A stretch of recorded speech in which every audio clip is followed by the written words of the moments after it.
महाजनी सभ्यता। इस लेख में मुंशी प्रेमचंद ने पूंजीवादी व्यवस्था द्वारा अनिवार्य रूप से पैदा होने वाली व्यक्तिगत स्वार्थ, कपट, लोभ, लालच, बेरोजगारी, वेश्यावृत्ति, भ्रष्टाचार आदि समस्याओं पर चर्चा की है। साथ ही रूसी क्रांति के बाद वहां की बेहतरीन संरचना की एक झलक प्रस्तुत की है। मुज्जत ए दिल की मसीहा नफ्से मियायद कीजे अनफास खुशश बुए कसे मियायद। हृदय तू प्रसन्न हो कि पीयूष पाणी मसीहा सशरीर तेरी ओर आ रहा है। देखता नहीं कि लोगों की सांसों से किसी की सुगंधी आ रही है। जागीरदारी सभ्यता में बलवान भुजाएं और मजबूत कलेजा जीवन की आवश्यकताओं में परिगणित थे और साम्राज्यवाद में बुद्धि और वाणी के गुण तथा मूक आज्ञा पालन उसके आवश्यक साधन थे। पर उन दोनों स्थितियों में दोषों के साथ गुण भी थे। मनुष्य के अच्छे भाव लुप्त नहीं हो गए थे। जागीरदार अगर दुश्मन के खून से अपनी प्यास बुझाता था तो अक्सर अपने किसी मित्र या उपकारक के लिए जान की बाजी भी लगा देता था। बादशाह अगर अपने हुक्म को कानून समझता था और उसकी अवज्ञा को कदापि सहन न कर सकता था तो प्रजा पालन भी करता था, न्यायशील भी होता था। दूसरे के देश पर चढ़ाई वह या तो किसी अपमान अपकार का बदला फेरने के लिए करता था या अपनी आन बान रौब दाब कायम करने के लिए या फिर देश विजयी और राज्य विस्तार की विरोचित महत्वाकांक्षा से प्रेरित होता था। उसकी विजय का उद्देश्य प्रजा का खून चूसना कदापि न होता था। कारण यह है कि राजा सम्राट जनसाधारण को अपने स्वार्थ साधन और धन शोषण की भट्टी का ईंधन न समझते थे, किंतु उनके दुख सुख में शरीक होते थे और उनके गुण की कद्र करते थे। मगर इस महाजनी सभ्यता में सारे कामों की गरज महज पैसा होती है। किसी देश पर राज्य किया जाता है तो इसलिए कि महाजनों पूंजीपतियों को ज्यादा से ज्यादा नफा हो। इस दृष्टि से मानो आज दुनिया में महाजनों का ही राज्य है। मनुष्य समाज दो भागों में बंट गया है। बड़ा हिस्सा तो मरने और खपने वालों का है और बहुत ही छोटा हिस्सा उन लोगों का है जो अपनी शक्ति और प्रभाव से बड़े समुदायों को अपने बस में किए हुए हैं।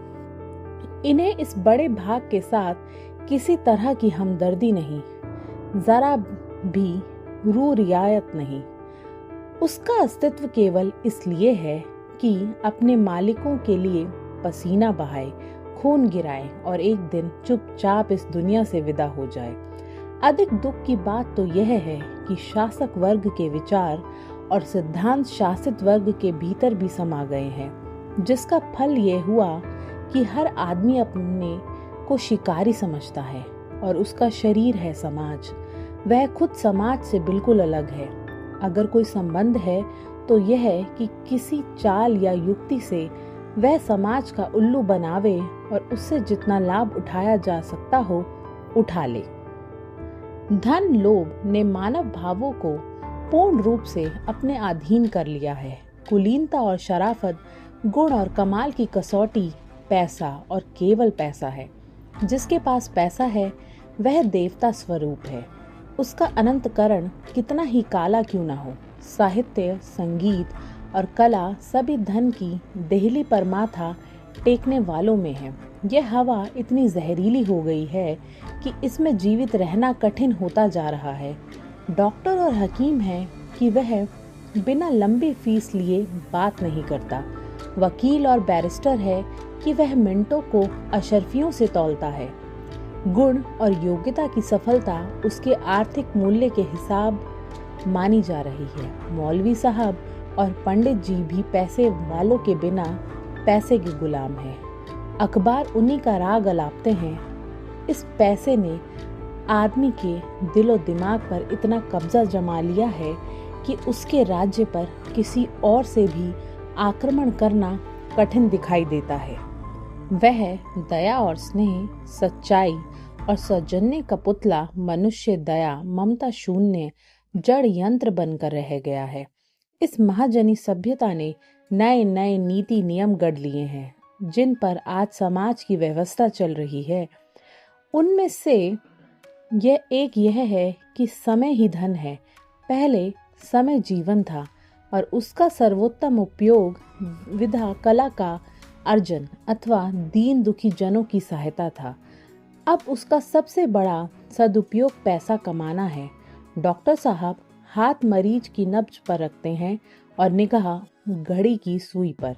उनका एक एक मिनट एक एक अशर्फी है। रोगी ने अगर केवल एक अशर्फी नज़र की है तो वह उसे मिनट से ज़्यादा वक्त नहीं दे सकते। रोगी अपनी दुख गाता सुनाने के लिए बेचैन है, पर डॉक्टर साहब का उधर बिल्कुल ध्यान नहीं है। उन्हें उससे ज़रा भी दिलचस्पी नहीं। उनकी निगाह में उस व्यक्ति का अर्थ केवल इतना है कि वह उन्हें फीस देता है। वह जल्द से जल्द नुस्खा लिखेंगे और दूसरे रोगी को देखने चले जाएंगे। मास्टर साहब पढ़ाने आते हैं। उनका 1 घंटा वक्त बंधा है। वह घड़ी सामने रख लेते हैं। जैसे ही घंटा पूरा हुआ वह उठ खड़े हुए। लड़के का सबक अधूरा रह गया तो रह जाए, उनकी बला से वह घंटे से अधिक समय कैसे दे सकते हैं, क्योंकि समय रुपया है। इस धन लोभ ने मनुष्यता और मित्रता का नाम शेष कर डाला है। पति को पत्नी बच्चों से बात करने की फुर्सत नहीं। मित्र और संबंधी किस गिनती में है। जितनी देर वह बातें करेगा उतनी देर में तो कुछ कमा लेगा। कुछ कमा लेना ही जीवन की सार्थकता है। शेष सब कुछ नाश है। बिना खोए सोए काम नहीं चलता। बेचारा इससे लाचार है और इतना समय नष्ट करना ही पड़ता है। आपका कोई मित्र या संबंधी अपने नगर में प्रसिद्धि प्राप्त कर चुका है तो समझ लीजिए उसके यहाँ अब उसकी रसाई मुमकिन नहीं। आपको उसके दरे दौलत पर जाकर कार्ड भेजना होगा। उन महाशय को बहुत से काम होंगे। मुश्किल से आपसे 1-2 बातें करेंगे या साफ जवाब दे देंगे कि आज फुर्सत नहीं है। अब वह पैसे की पुजारी है। मित्रता और शील संकोच के नाम पर कब की तिलांजलि दे चुके हैं। आपका कोई दोस्त वकील है और आप किसी मुकदमे में फंस गए हैं तो उससे किसी प्रकार की सहायता की आशा न रखिए। अगर वह मुरव्वत को गंगा में डुबो नहीं चुका है तो आपसे लेन देन की बात शायद ना करेगा, पर आपके मुकदमे की और तनिक भी ध्यान ना देगा। इससे तो कहीं अच्छा है कि आप किसी अपरिचित के पास जाएं और उसकी पूरी फीस अदा करें। ईश्वर न करे कि आज किसी को किसी चीज में कमाल हासिल हो जाए, फिर उसमें मनुष्यता नाम को ना रह जाएगी। उसका एक एक मिनट कीमती हो जाएगा। इसका अर्थ यह नहीं कि व्यर्थ की गपशप में समय नष्ट किया जाए, पर यह अर्थ अवश्य है कि धन लिप्सा को इतना बढ़ने ना दिया जाए कि वह मनुष्यता, मित्रता, स्नेह, सहानुभूति सबको निकाल बाहर करे। पर आप उस पैसे के गुलाम को बुरा नहीं कर सकते। सारी दुनिया जिस प्रवाह में बह रही है वह भी उसी में बह रहा है। मान प्रतिष्ठा सदा से मानवीय आकांक्षाओं का लक्ष्य रहा है। जब विद्या कला मान प्रतिष्ठा का साधन थी उस समय लोग इन्हीं का अर्जन अभ्यास करते थे। जब धन उसका एकमात्र उपाय है तब मनुष्य मजबूर है एक एक निष्ठ भाव से उसकी उपासना करे। वह कोई साधु महात्मा सन्यासी उदासी नहीं। वह देख रहा है कि उसके पेशे में जो सौभाग्यशाली सफलता की कठिन यात्रा पूरी कर सके वह उसी राजमार्ग के पथिक थे जिस पर वह खुद चल रहा है। समय धन है एक सफल व्यक्ति का। वह उसको इस सिद्धांत का अनुसरण करते देखता है, फिर वह भी उसी के पद चिन्हों का अनुसरण करता है। तो उसका क्या दोष।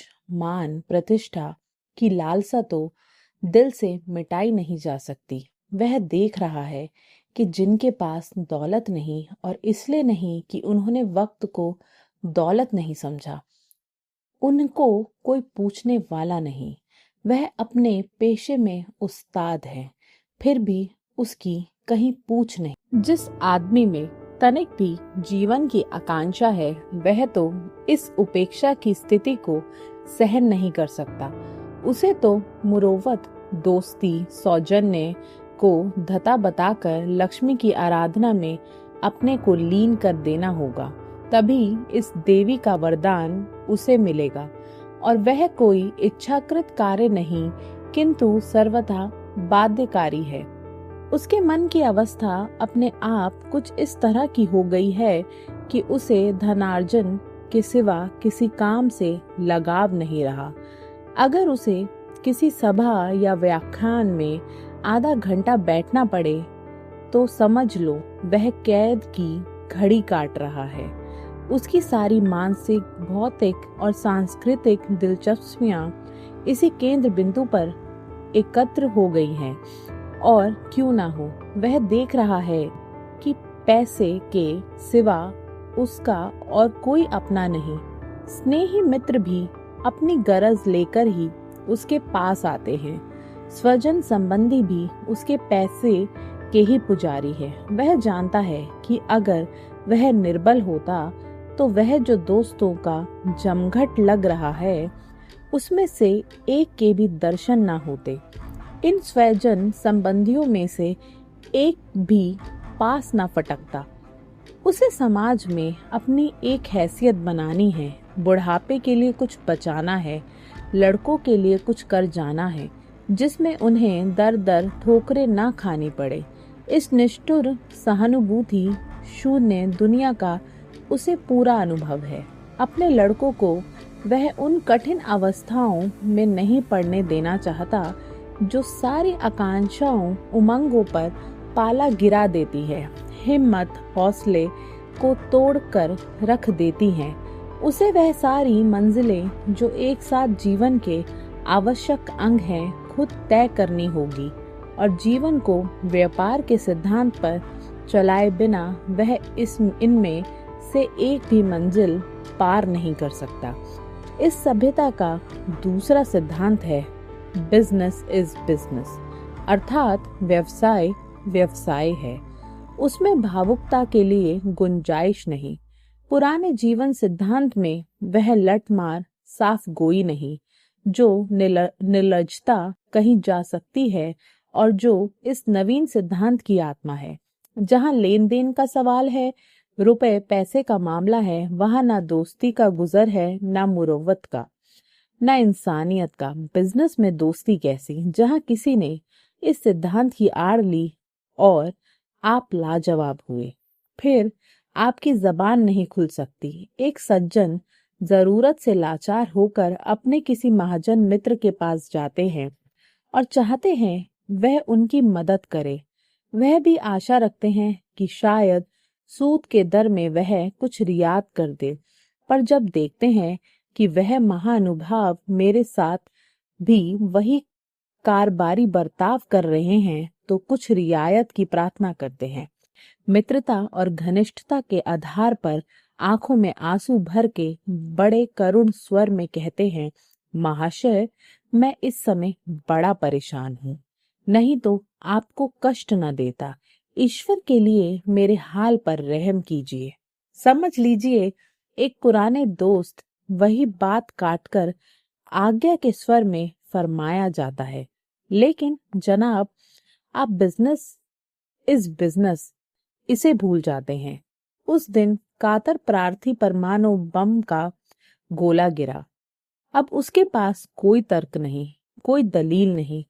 चुपके से उठकर अपनी राह लेता है, या फिर अपने व्यवसाय सिद्धांत के भक्त मित्र की सारी शर्तें कबूल कर लेता है।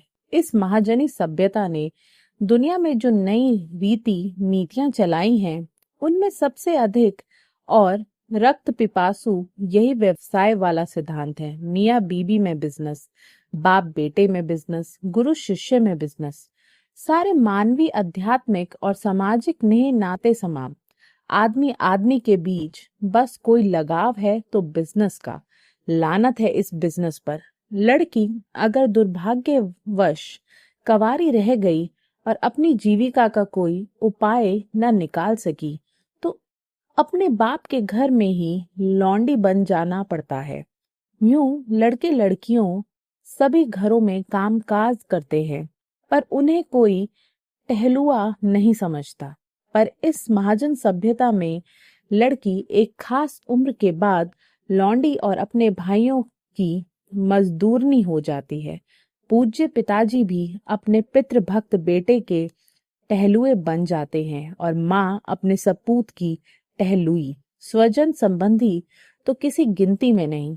भाई भी भाई के घर आए तो मेहमान है। अक्सर तो उसे मेहमानी का बिल भी चुकाना पड़ता है। इस सभ्यता की आत्मा व्यक्तिवाद, आप स्वार्थी बना सब कुछ अपने लिए। पर यहाँ भी हम किसी को दोष नहीं ठहरा सकते।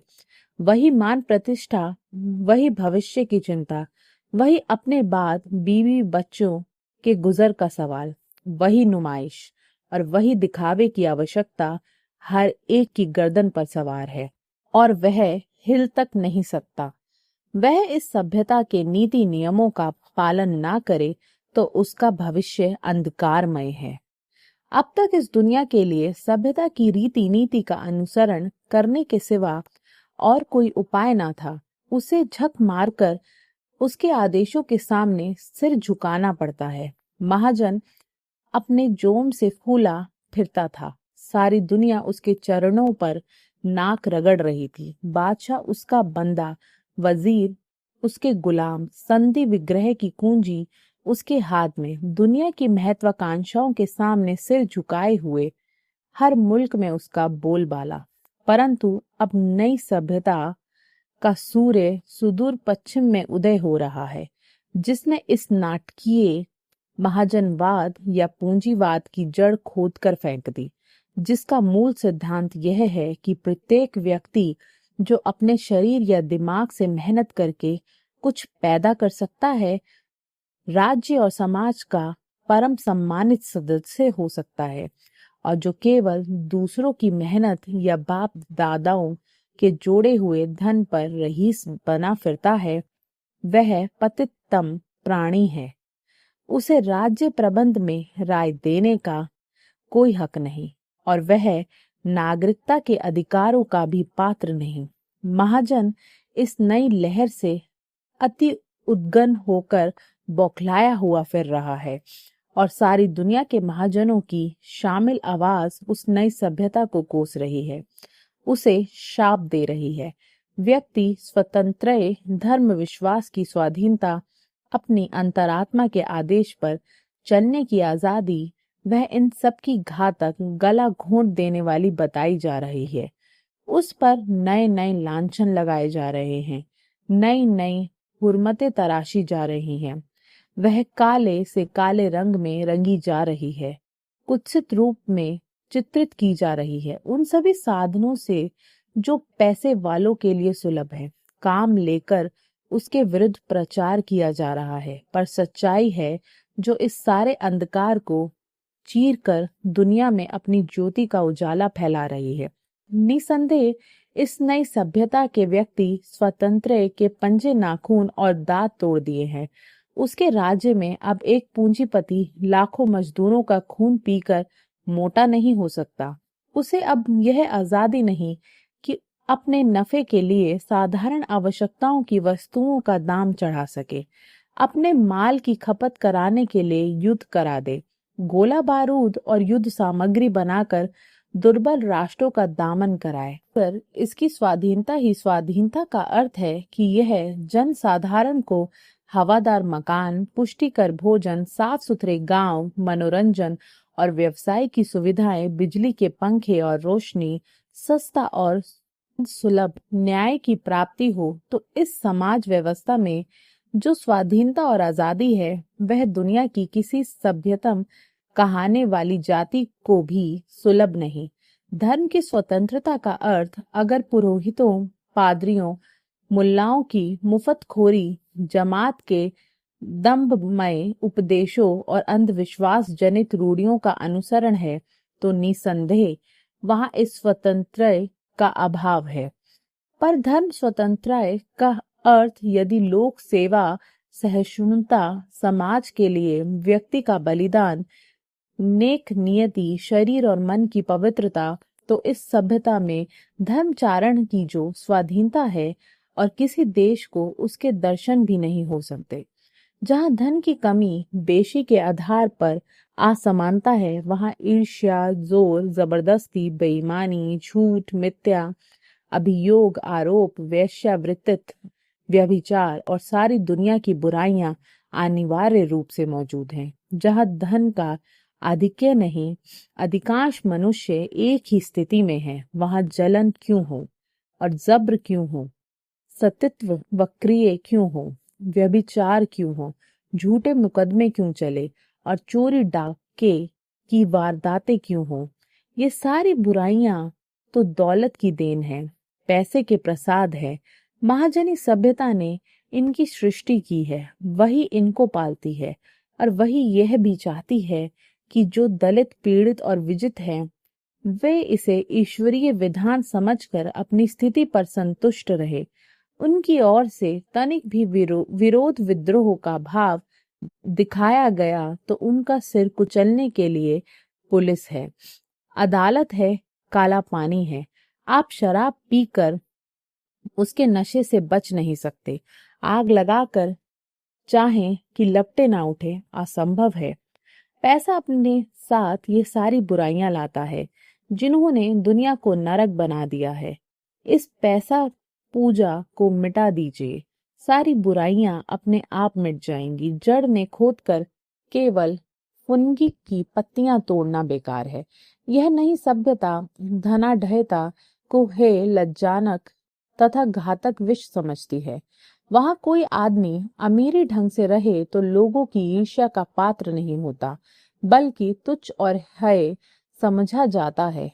गहनों से लदकर कोई स्त्री सुंदर नहीं बनती, घृणा की पात्र बनती है। साधारण जन समाज से ऊंचा रहन सहन रखना वहां बेहुदगी समझी जाती है। शराब पीकर वहां बहका नहीं जा सकता। अधिक मदपान वहां दोष समझा जाता है, क्योंकि शराबखोरी से आदमी में धैर्य और कष्ट सहन, अध्यवसाय और श्रमशीलता का अंत हो जाता है। हाँ, इस समाज व्यवस्था ने व्यक्ति को यह स्वाधीनता नहीं दी है कि वह जन साधारण को अपनी महत्वाकांक्षाओं की तृप्ति का साधन बनाए और तरह तरह के बहानों से उनकी मेहनत का फायदा उठाए। यह सरकारी पद प्राप्त करके मोटी मोटी रकमें उड़ाए और मूंछों पर ताप देता फिरे। वहां ऊंचे से ऊंचे अधिकारी की तनख्वाह भी उतनी ही है जितनी एक कुशल कारीगर की। वह गगनचुंबी प्रसादों में नहीं रहता, 3-4 कमरे में ही उसे गुजर करना पड़ता है। उसकी श्रीमती जी रानी साहबा या बेगम बनी हुई है। स्कूलों में इनाम बांटती नहीं फिरती, बल्कि अक्सर मेहनत मजदूरी या किसी अखबार के दफ्तर में काम करती है। सरकारी पद पाकर वह अपनों को लाट साहब नहीं बल्कि जनता का सेवक समझता है। महाजनी सभ्यता का प्रेमी इस समाज व्यवस्था को क्यों पसंद करने लगा, जिसमें उसे दूसरों पर हुकूमत जताने के लिए सोने चांदी के ढेर लगाने की सुविधाएं नहीं। पूंजीपति और जमींदार तो इस सभ्यता की कल्पना से ही कांप उठते हैं। उनकी जूड़ी का कारण हम समझ सकते हैं, पर जब वह लोग भी उसकी खिल्ली उड़ाने और उस पर फब्तियां कसने लगते हैं तो अनजान में महाजनी सभ्यता का उल्लू सीधा कर रहे हैं। तो हमें उनकी दास मनोवृत्ति पर हंसी आती है, जिसमें मनुष्यता, आध्यात्मिकता, उच्चता और सौंदर्य बोध है। वह कभी ऐसी समाज व्यवस्था की सराहना नहीं कर सकता जिसकी नींव लोभ, स्वार्थपरता और दुर्बल मनोवृत्ति पर खड़ी हो। ईश्वर ने तुम्हें विद्या और कला की संपत्ति दी है, तो उसका सर्वश्रेष्ठ उपयोग यही है कि उसे जन समाज की सेवा में लगाओ। यह नहीं कि उसमें जन समाज पर हुकूमत चलाओ, उसका खून चूसो और उसे उल्लू बनाओ। धन्य है वह सभ्यता जो मालदार और व्यक्तिगत संपत्ति का अंत कर रही है और जल्दी या देर से दुनिया उसका पद अनुसरण अवश्य करेगी।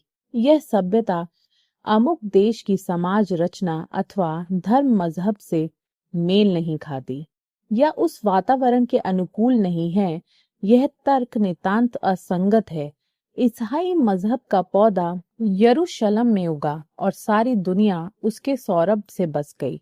बौद्ध धर्म ने उत्तर भारत में जन्म ग्रहण किया और आधी दुनिया ने उसे गुरु दक्षिणा दी। मानव स्वभाव अखिल विश्व में एक ही है। छोटी मोटी बातों में अंतर हो सकता है, पर मूल स्वरूप की दृष्टि से संपूर्ण जाति में कोई भेद नहीं। जो शासन, विधान और समाज व्यवस्था एक देश के लिए कल्याणकारी है, वह दूसरे देश के लिए भी हितकारी होगी। हाँ, महाजनी सभ्यता और उसके गुर्गे अपनी शक्ति भर का विरोध करेंगे, उसके बारे में भ्रमजनक बातों का प्रचार करेंगे, जनसाधारण को बहकावेंगे, उनकी आंखों में धूल झोंकेंगे, पर जो सत्य है एक ना एक दिन उसकी विजय होगी और अवश्य होगी।